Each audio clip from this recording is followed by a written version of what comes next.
ဒီလိုဒီမှာကြတော့ပေါ့နော် marking criteria တစ်ချက်ကြည့်မယ်ပေါ့နော် how to calculate a total writing score အဲ့တော့ basically you see the size of the circle no here text 2 this is the reason I teach text 2 first because it weighs 2/3 and text 1 only weight 1/3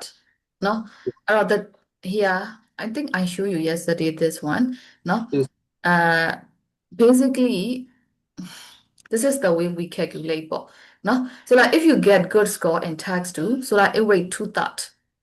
နော် Yes. အဲ့တော့ဒါက test response နော်အဲ့တော့ test response ဆိုလို့ရှိရင်သူကချုပ်ပါလောက်ရမှာပေါ့နော် address all part of the text basically you should write more than 250 words so I want you to write at least 280 I want you to go like between 280 to 320 320. Yes. နော် 320 Okay. နော် okay ဟုတ်ပြီခြေ conclusion ပါမှရမယ်မပါဘူးဆိုရင်အမှတ်အရန်လျော့တယ်နော် Yes. နောက်တစ်ခုကကြတော့တချို့တို့ဒီပေါ့နော် response မှာဒီoh no sorry this slide is a bit ဟိုဖြစ်နေတယ်ဟုတ်ပြီနောက်တစ်ခုတချို့တို့ coherence and cohesion ရှိရပေါ့နော် coherence and cohesion ချပြောတော့မယ် test response ကိုသင်နေတဲ့အချိန်မှာပေါ့နော်ဘာ Okay. ထည့်ရတယ်ပြဆိုလို့ရှိရင်အမှတ်လျော့တယ်ဆိုတဲ့ဟာကိုနော်အဲ့တော့နောက်တစ်ခုက coherence and cohesion အဲ့တော့ all the part of your essay fit together well ပေါ့ basically သူကလေအစီအမတက်တဲ့နဲ့ဝင်သွားလားဆိုတဲ့ဟာကိုကြည့်စင်တာဒီလား Okay. coherence and cohesion ကเนาะအဲ့တော့ smooth transition ရှိသလားပေါ့เนาะကြည့်တယ်ဟေးဆိုလို့ရှိရင်ကျတို့က your essay should be easy to understand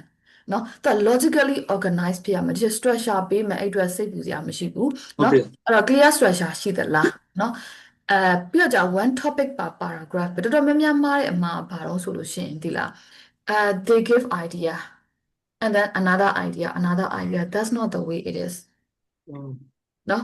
so like how you should write is you should have only one central idea one central idea so is based on the ဘာလို့ question type ပေါ့เนาะတခါကျလို့ရှိရင်2ဖြစ်သွားတဲ့ဟာရှိတယ် what are the advantages ဆိုလို့ရှိရင်ကျတော့ဒီ one paragraph မှာ two advantages ထည့်တဲ့ဟာရှိတယ်เนาะအဲ့တော့ Okay. basically teacher တို့က one topic per paragraph ပဲဒါ basically ပြောတဲ့ဟာပေါ့เนาะအဲ့တော့ one topic per paragraph in one paragraph there will be just one topic and then how you write is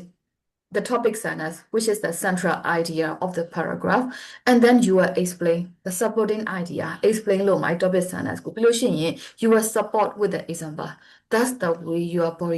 paragraph should be. Okay. No? အဲ့တော့မှာတချို့တို့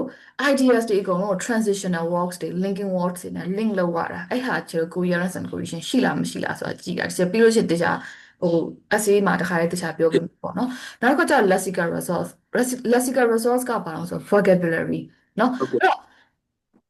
IELTS writing is a formal writing task bar. Speaking is informal task. So like in speaking, you can use like, idiomatic languages or like, street words or slangs or ဘန်စကားအကုန်ရှောက်သုံးလို့ရတယ်ကွာ speaking မှာ Okay. အဲ့ဒီမှာလုံးဝလုပ်လို့မရအောင်အဲ့ဟာတွေ Okay. writing ကတချို့တို့က formal task. So you must use academic words. Okay. contraction တို့ gonna တို့ wanna တို့သိရမလား kids တို့အဲ့လိုမျိုးဟာတွေဆိုသုံးလို့မရအောင် idioms တွေလည်းဆိုသုံးလို့မရအောင် writer မှာ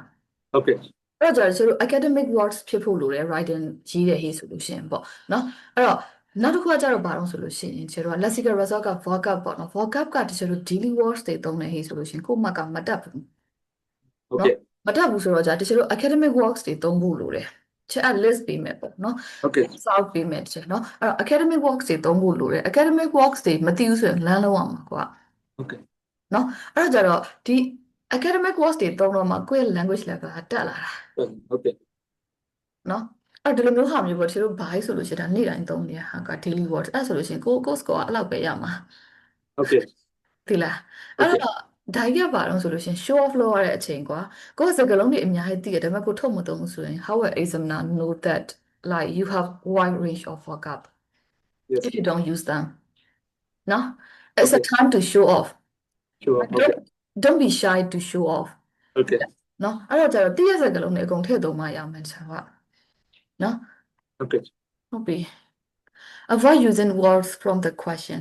နော်အဲ့တော့ question တွေကဟာတွေကျတော့ပြန် repeat လုပ်တဲ့ဟာ speaking မှာကော writing မှာကျတော့မလုပ်သင့်ဘူးနော် avoid repeating the same word several times which mean that you are showing that oh this is my vocabulary these are the only words that I know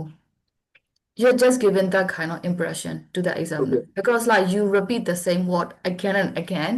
and you don't paraphrase it, you don't try to use the different word, you know. Yes. ဒီလားအဲ့လိုမျိုးဆိုတော့ကျတော့တချို့အဲ့ဟာတစ်ချက်သတိထားဖို့လိုတယ် Okay. နဲ့ကြီးလိုက်မသေးနေလို့ Okay အဲ့တော့တချို့တို့ဒီမှာပေါ့စနဘာတော့ paraphrase လုပ်နေစေပြီးလို့ရှရင် technique ရှိရပြောပေးမယ်ပေါ့နော်ဒီမှာ Yes. တော့ဒါကအကြံပြင်းလေးပဲတစ်ချက်ထည့်ပေးထားတယ်ပေါ့နော်အဲ့တချို့ pronouns တွေသုံးလို့ရတယ်ပေါ့နော်ပြီးတော့ synonyms တွေသုံးပေါ့ဒီမှာဆိုလို့ရှရင် car ဆိုလို့ရှရင်ကျတော့ vehicle သုံးလို့ရတယ် advantage ဆိုလို့ရှရင် benefit ပေါ့နော်အဲ့တော့ IELTS is like kind of synonymous test ပဲဒီလား Yes. ဘာလို့လဲဆိုတော့ vocab ကိုစစ်နေတယ်လို့သူစစ်တဲ့ဟာကဘယ်နေရာကြည့်လိုက်ကွာဒီလား vocabulary Okay. test လို့ပြောလို့ရတယ်နော်အဲ့ဒီအချိန်မှာကိုကဒီ vocab ဆိုလို့ရှရင် okay သူ့ရဲ့ synonyms ကဒါငါဒါတခြားနည်းနဲ့သုံးလို့ရတယ်အဲ့လိုမျိုးကိုကသိလေကိုအတွက်ပိုကောင်းလေပဲ Okay. နော် okay အဲ့ lexical resource ကိုကြည့်ရဆိုလို့ရှရင် formal style သုံးရမယ် informal language တွေ contraction တွေမသုံးနဲ့ပေါ့နော် less common lexical items ကိုသုံးပြီးဒီလိုမျိုး daily works တွေမသုံးပါနဲ့နော် Okay. ဟုတ်ပြီ word repetition တွေမလုပ်နဲ့ပေါ့နော်အဲ့တော့ Okay. question ကိုပြန်လုပ်တဲ့ဟိုပါတော့ copy ပြန်လုပ်တဲ့ဟာတွေမလုပ်နဲ့ပေါ့နော်အဲ့တော့ choose only appropriate words ပေါ့နော် appropriate words တွေကိုသုံးပြီးတော့ကြတော့ကိုယ်သေချာသိတဲ့စကားလုံးကိုပဲသုံးပေါ့ကျတော့ရွှီလို့မရအောင်တချို့ကလေးရွှီရယ်ကွာရွှီရ Yeah. ယ်ဆိုတာသိရမလားဟိုလုံနေကြအကျင့်တစ်ခုပေါ့နော်အဲ့လိုသွားရွှီ Okay. နေပြီဆိုလို့ရှိရင်ကိုက misuse ဖြစ်သွားတယ်အဲ့ဟာကကိုပြောနေဟာလုံးဝ off ဖြစ်သွားတယ်ဆိုတော့အဲ့ချိန်မှာ Okay. နော်အဲ့လိုမျိုးတော့မလုပ်စေချင်ပါဘူးဟုတ်ပါပြီနော်အဲ့တော့နောက်တစ်ခုကကျတော့ဒီလို grammatical range and accuracy နော်ဒါက another marking criteria နော်အဲ့တော့ဒီ grammar က25% စီသူကပေးရဟေးဆိုလို့ရှရင်အဲ့ဒါမှဒီလိုက band ဘယ်လောက်ရအောင်ဆိုတာကြည့်တာမဟုတ်လို့နော်အဲ့တော့ many sentences should be grammatically correct အဲ့တော့ grammatically correct ဖြစ်ဖို့လိုတယ်နော် Okay. အဲ့တော့ဒီချက်ဒီမှာဘာလို့ဒါကြီးကိုပြောထားအောင်တူလောင်မရင်းနဲ့ဆိုတော့တချို့ students တွေက they are trying to write compound and complex sentences but like the way they use is so wrong Okay. ဒီလားအဲ့တော့ကျတော့ proper linking words သုံးဖို့လိုတယ်နော် despite ဘယ်နေရာမှာသုံးရမလို့တင်မလားအဲ့တော့ဒီ although even though အဲ့ဟာတွေကျတော့ထည့်သုံးဖို့လိုတယ်နော် Okay. နောက်တစ်ခါ Okay. ကျတော့ clearly separate sentences with a full stop ဒါကလေဟဲဘယ်သူတွေလုပ်တော့ဆိုတော့လုပ်တယ်တိုက်ပိုဖြစ်သွားတာနော် Okay. ကွန်ပျူတာ base မှာဖြည့်ရတဲ့လူတွေအဲ့လိုမျိုး sentence full stop မချမိလိုက်ဘူးနောက် sentence တစ်ခုသွားတဲ့အချိန်မှာ yes they see တဲ့ဒါကြီးကိုနော်အဲ့လိုမျိုးပြောကြတာ comma ကို appropriate တချို့ငယ်ငယ်တုန်းကဆို comma သင်ခဲ့ရတဲ့ဟာနည်းနည်းမှားတယ်ပေါ့နော် list လုပ်တယ်ဟေ့ဆိုလို့ရှိရင်ကျတို့ထင်တာကွာဟိုနောက်ဆုံးထားလိုက်ပါတော့နော်ဟို I like a lot of fruits such as you know like apple mango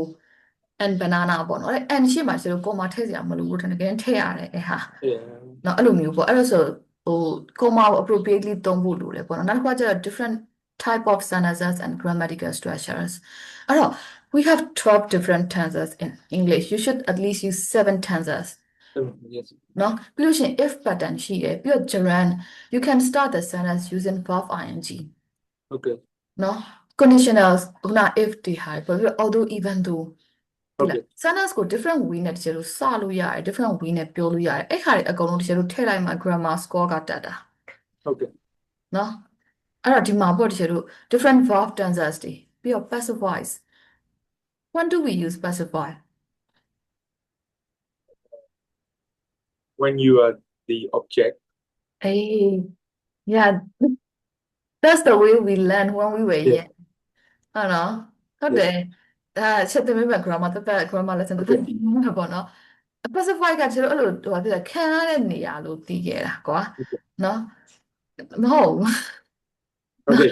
အဲ့တော့ modal verb တွေတချို့သုံးဖို့လိုတယ် gerund ဆိုလို့ရှိရင်တချို့ verb ing နဲ့ sentence တစ်ခုကိုစတာဒီမှာတွေ့လားနောက် Okay. comparison တွေတချို့သုံးဖို့လိုတယ်ပြီးတော့ different sentence structure statement ကြည့်လိုက်နော်အမျိုးမျိုးရေးလို့ရတယ် sentence ကိုတချို့လို့ပြီးတော့ complex sentences တွေ because တို့ although တို့ despite တို့ when တို့နဲ့သုံးတာပြီးတော့ conditional sentences တွေဒါတွေအကုန်လုံးကိုတချို့ထည့်သုံးနိုင်မှာ Okay. နော်ဒါတွေအကုန်လုံးတချို့ထည့်သုံးနိုင်မှာတချို့ score ကတက်တာပါနော်အဲ့တော့တချို့ဒီမှာ IELTS band descriptor မှာတချို့ဒီကောင်ပေါ့နော်အဲ့တော့ task response coherence and cohesion lexical resource which mean like vocabulary and grammatical range and accuracy ဒါတွေအကုန်လုံးကိုကြည့်ရဟိဆိုလို့ရှိရင်နော်အဲ့တော့ဒါတွေအကုန်လုံးကိုကြည့်ပြီးတော့မှသူအမှတ်ပေးတာ Okay. နော်အဲ့တော့တချို့ဒီမှာပေါ့နော်okay ဒီထိကဟိုမှာရှိလား question ရှိလား သူကဒီက band descriptor ပေါ့ပြောရမယ်ဟေ့ဆိုလို့ရှိရင်เนาะအဲ့တော့တချို့တို့ဒီ four criteria ရှိတယ်ဒါကတချို့ generally ကြည့်လိုက်တာပြီးလို့ရှိရင်ရေးပြီးဟေ့ဆိုလို့ရှိရင်တခြားပြောသွားပြီးမှ test response ဆိုလို့ရှိရင်ပေါ့เนาะဘယ်နေရာဘယ်နေရာဘယ်နေရာ focus ထားအဲ့ဒါမှအမှတ်ရတာเนาะအဲ့ဒါ Okay. ရတယ်เนาะ Okay.